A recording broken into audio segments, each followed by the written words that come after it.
मोहम्मद नबीना, मोहम्मद नबीना बिन मुरुअतीना, मिन मक्का हबीबी नूर सताल मदीना, मिन सल्लल्लाहु दे दिया। ये तो इस मदरसे ने आपको 9 बच्चे दस्तार फजीलत के दे रहा है। कितनी बड़ी खुशी की बात है। जैसे कि जनाब हज़रत अक़दस हज़रत मौलाना नफीस साहब दामत बरकातुहुम ने और इसी तरीके से इस मदरसे के उस्ताज़ों ने, जनाब कारी साबिर ने और कारी ज़ियाउल हक़ ने, कारी आमिर ने, अज़ीज़ मौली शेम ने, इन लोगों ने मेहनत करके आपको 9 बच्चों के दस्तार फजीलत को दे रहा है। ये बच्चा आपको ये मदरसा आपको 9 बच्चे दे रहा है कि फारिग करके। बताओ इससे बड़ी बात क्या हो सकती है और इससे ज़्यादा क्या लोगे। क्योंकि अल्लाह के नबी ने फरमाया शफ़अहु फ़ी अशरतिन मिन अहली बैतिही, जिसका बच्चा एक हाफिज़ कुरान होगा वो कल क़यामत के दिन 10 उन आदमियों को जन्नत में लेके जाएगा जिन पर जहन्नम वाजिब हो चुकी होगी। शफ़अहु फ़ी अशरतिन मिन अहली बैतिही, 10 वो आदमी जिन पर जहन्नम वाजिब हो चुकी होगी उनको जन्नत में लेके जाएगा एक हाफिज़ कुरान। इस मदरसे ने 9 दिखे। बताओ 9 का पढ़ा पढ़ के अपना अंदर से लगा ले। और जिस बच्चा ये जब हाफिज़ कुरान अगर रास्ते से गुजरे आपकी निगाह इसके ऊपर पड़े तो कल क़यामत का मैदान होगा। और कल क़यामत के मैदान में जब हर शख्स नफ्सा नफ्सी के आलम में होगा और ये हाफिज़ कुरान अगर तुमने इसके ऊपर प्यार और मोहब्बत की निगाह डाली होगी तो कल क़यामत के दिन ये कहेगा या अल्लाह, जब दुनिया में मैं रास्ते पर चलता था ये शख्स मेरे ऊपर मोहब्बत की निगाह डालता था, अल्लाह आज इसको भी जन्नत में दाखिल कर दे। जिसकी तरफ को भी उंगली का इशारा करेगा अल्लाह उसकी बरकत से उस हाफिज़ कुरान की शफाअत को कबूल करेगा और जन्नत में भेज देगा। बताओ इससे बड़ा क्या लोगे तुम इस मदरसे वालों से।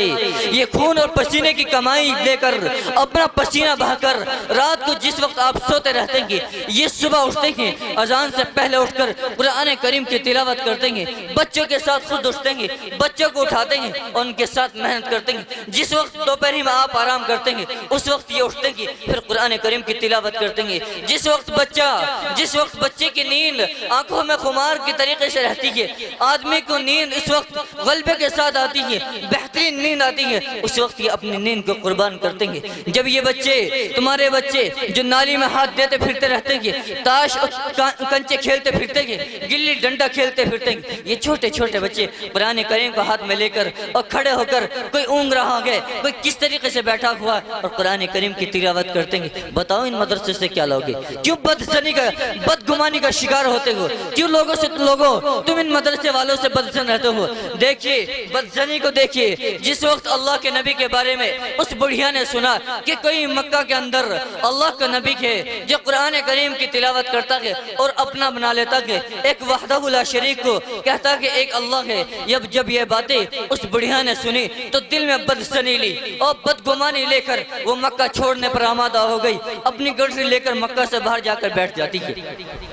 जब मक्का से बाहर जाकर बैठ जाती है उस दौरान अल्लाह के नबी का गुजर होता है और गुजर होने के बाद कहता है अम्मा किस चीज़ का इंतज़ार है। वो कहती है मुझे फला जगह जाना है और मुझे कोई मजदूर की ज़रूरत है। अल्लाह के नबी ने कहा ए अम्मा, मैं मजदूर हूँ, मैं तेरा काम करूँगा, तुम मेरी मांग है। तो जिस वक्त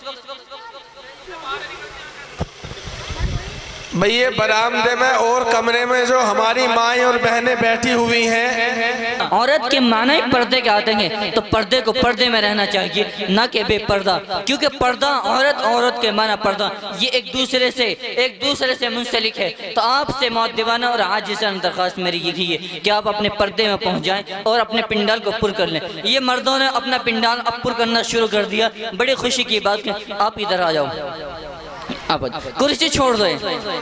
इंशाअल्लाह आइंदा जो जलसा होगा मौलाना ज़रूर कुर्सी का इंतज़ाम करेंगे और अल्लाह आपको कुर्सी दे दे। मैं तो ये कहूँ कि नरेंद्र मोदी की जगह अल्लाह आपको बिठा दे, क्योंकि हर किसी की ख्वाहिश है। मैं नरेंद्र मोदी की बुराई नहीं बल्कि ख्वाहिश हर किसी की होती कि मैं भी प्रधानमंत्री बनूं। आज हमारे इज्जत में आप नरेंद्र मोदी हमारे देश के प्रधानमंत्री हैं, हम उनको अपने सर पे बिठाते हैं, वो हमारे प्रधानमंत्री हैं।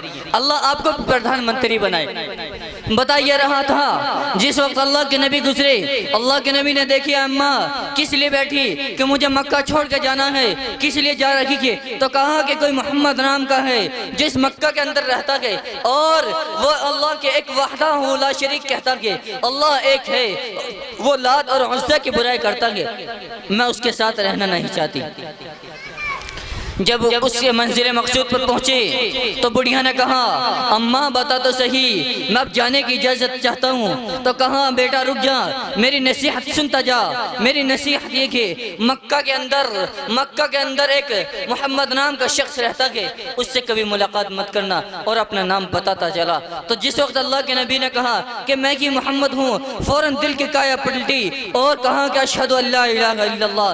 देखिए, जिस वक्त अल्लाह के नबी के बारे में सुना गया तो और वो औरत बदजन रही, वो औरत बदगुमानी रखती रही दिल में। जब अल्लाह के नबी से मुलाकात हो गई तो अल्लाह के नबी की दीवानी हो गई। जब आप इन मदरसे वालों के पास आकर बैठोगे, इन मदरसे वालों से मिलोगे, इन मदरसे वालों की बातों को सुनोगे तो आपके दिल में जो बदगुमानी है ख़त्म हो जाएगी। बदगुमानी शरीयत के अंदर नहीं है। हमारी शरीयत मुताहरा इस बात की इजाज़त नहीं देती कि आप किसी से बदगुमानी रखें, दिल में बदसनी रखें। बिल्कुल ख़त्म करिए। ये तमाम बातें बुरी चीज़ हैं और इंसान को अंदर से खोखला करती है, उसके अमाल को भी ख़त्म करती है, उसके किरदार को भी ख़त्म करती है, उसके अखलाक में भी आग लगा देती है। ये तमाम चीज़ें ख़त्म कर दीजिए। देखिए अगर आपको एक वाक़या और बताता चलूं,